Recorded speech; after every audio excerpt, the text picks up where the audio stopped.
Good morning student, welcome to my YouTube channel.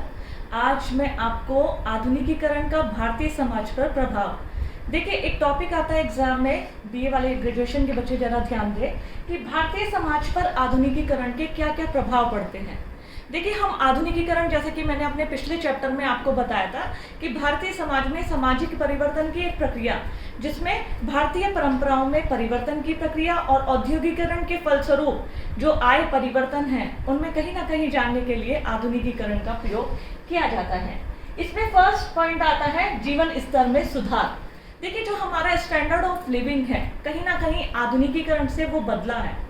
और standard of living सिर्फ एक चीज से नहीं कि हमने पश्चिमी पोशाक पहन ली और हमने कह दिया कि आई एम मॉडर्न, उसका अर्थ इससे नहीं है। देखिए, मैंने बताया था कि ये बहुआयामी प्रक्रिया है, मल्टी डायमेंशनल प्रोसेस। आधुनिकीकरण से चाहे हमारा रहन सहन हो, खान पान हो, हमारी वेशभूषा, विचारधारा, सबको प्रभावित किया है। आज हम प्याले में चाय पीते हैं, चेयर टेबल पर बैठते हैं, कहीं ना कहीं टेलीविजन के माध्यम से आधुनिक बुद्धिजीवियों को सुनते हैं, तो कहीं ना कहीं इसने हमारा स्टैंडर्ड ऑफ लिविंग यानी जीवन स्तर को काफी ऊंचा पहुंचा दिया है। तो आधुनिकीकरण से मनुष्य के जीवन स्तर में सुधार हुआ है। इसी प्रकार प्रौद्योगिक विकास, टेक्निकल डेवलपमेंट, अगर हम टेक्निकल डेवलपमेंट की बात करें तो आधुनिकीकरण के फलस्वरूप, चाहे उसमें औद्योगिकरण, नगरीकरण हो, इसने हमारी तकनीकियों को भी ऊपर की ओर यानी पॉजिटिव डेवलपमेंट दिया है। वो कैसे? देखिए, प्रौद्योगिक विकास, चाहे हम घर के अपने इंस्ट्रूमेंट, दैनिक उपभोग में आने वाली वस्तुओं से लेकर बड़ी बड़ी मशीनों तक की बात करें। आज हम अपनी किचन में माइक्रोवेव ओवन, इसी प्रकार कपड़े धोने की machine, washing machine, television, fridge, mobile phone, computer, या हम किसी भी बड़ी बड़ी से बड़ी मशीन की बात करें, ये सब चीजें हमें आधुनिकीकरण की देन है सभी ने। और भारत में जब से इस आधुनिकता का आगमन हुआ है, आगमन के फलस्वरूप मनुष्य के जीवन स्तर में सुधार हुआ है। साथ ही साथ अब चीज़ों को करना आसान हो गया है, कंप्यूटर के माध्यम से किसी जो भी। आज हम देखते हैं कि जिस प्रकार कोरोना वायरस का संक्रमण फैला है, हम घर बैठे ही दूरस्थ शिक्षा के माध्यम से ऑनलाइन क्लासेस ले रहे हैं, और ये सब पॉसिबल हुआ है इन सब टेक्निकल डिवाइसेस से, मोबाइल के माध्यम से, यूट्यूब के माध्यम से, कंप्यूटर के माध्यम से। तो कहीं ना कहीं आधुनिकीकरण के फलस्वरूप प्रौद्योगिक विकास भी हुआ है। इसी प्रकार कृषि का आधुनिकीकरण, मात्र हम अपनी पर्सनल लाइफ, अपने जीवन के बारे में बात नहीं करते हैं। अगर हम कृषि की बात करें तो कृषि में भी आधुनिकीकरण का आगमन हुआ है। वो कैसे हुआ है? आज हम खेती की जो जुताई करते हैं, जुताई की नवीन तकनीकों से, बुआई की नवीन तकनीकों से, इवन कटाई की बहुत सारी नवीन मशीनरीज आ गई हैं। नए नए उत्पादों से, जैविक खेती, आजकल हम सब जैविक कृषि की बात कर रहे हैं, और इसी प्रकार कीटनाशकों की बात कर रहे हैं। पानी के निकालने के लिए, भूमिगत जल को बाहर निकालने की विभिन्न तकनीकों की यदि बात करें तो सब में नवीन टेक्नोलॉजी का इस्तेमाल किया जा रहा है।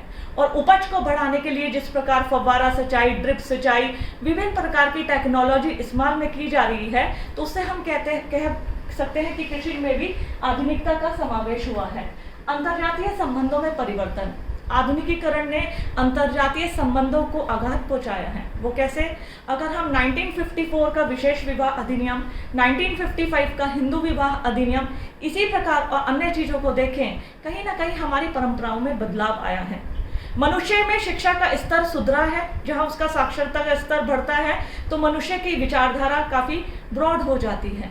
अंतर्जातीय विवाह इसका प्रत्यक्ष उदाहरण है।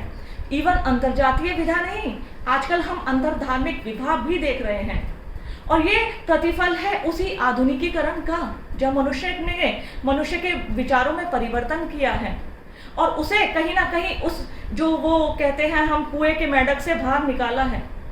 अंतरजातीय संबंध, जब वो खान पान को लेकर हो, चाहे छुआछूत को लेकर हो, चाहे अंतरजातीय विवाह हो, इन सब में परिवर्तन आया है। नेक्स्ट, अगर हम बात करें शिक्षा का प्रसार, आधुनिकीकरण से आज पॉसिबल हुआ है कि हम आधुनिक शिक्षा ग्रहण करें। भारतीय समाज की बात करें, परंपरागत भारतीय समाज में ऋषिकुल या गुरुकुल के माध्यम से जो व्यक्ति की आश्रम व्यवस्था होती थी, वही व्यक्ति के शिक्षा का माध्यम थी। लेकिन आज आधुनिक शिक्षा, जिसे हम मॉडर्न एजुकेशन कहते हैं, विभिन्न सब्जेक्ट, टेक्निकल एजुकेशन, चाहे इंजीनियरिंग हो चाहे डॉक्टरी हो, ये सब टेक्निकल एजुकेशन भी पॉसिबल हुई है इसी मॉडर्नाइजेशन से। नेक्स्ट है इसमें सामाजिक मूल्यों एवं मनोवृत्तियों में परिवर्तन। देखिए, सबसे पहले अगर मनुष्य के विचार नहीं बदले, मनुष्य की विचारधारा नहीं बदली, तो कितनी भी टेक्नोलॉजी आ जाए, कितनी भी मनुष्य की मशीनें आ जाए, मनुष्य को कोई बदल नहीं सकता। इन सब चीज़ों ने कहीं ना कहीं सबसे पहले मनुष्य को मूल्यों को प्रभावित किया है। मैंने अभी एक स्टेटमेंट आपको फर्स्ट उसमें बताई थी, it is a value free, मूल्यों से मुक्त है ये आधुनिकीकरण। मूल्यों को कोई स्थान नहीं है इसमें, क्योंकि कहीं ना कहीं मनुष्य के मूल्यों में परिवर्तन हुआ है, विचारधारा बदली है, सोचने का तरीका बदला है। तो ये सब पॉइंट्स है। इसी के साथ साथ आज अगर हम बात करें समाज सुधार, हमारी बहुत सारी ऐसी सोशल प्रॉब्लम्स थी जो बदल ली है। छुआछूत की भावना, पर्दा प्रथा, सती प्रथा, दहेज प्रथा, इन सब में बहुत परिवर्तन देखे जा सकते हैं। और ऐसे परिवर्तन कि जो हम कह सकते हैं एक मिसाल है, कहीं ना कहीं उसमें आधुनिकता का प्रभाव है।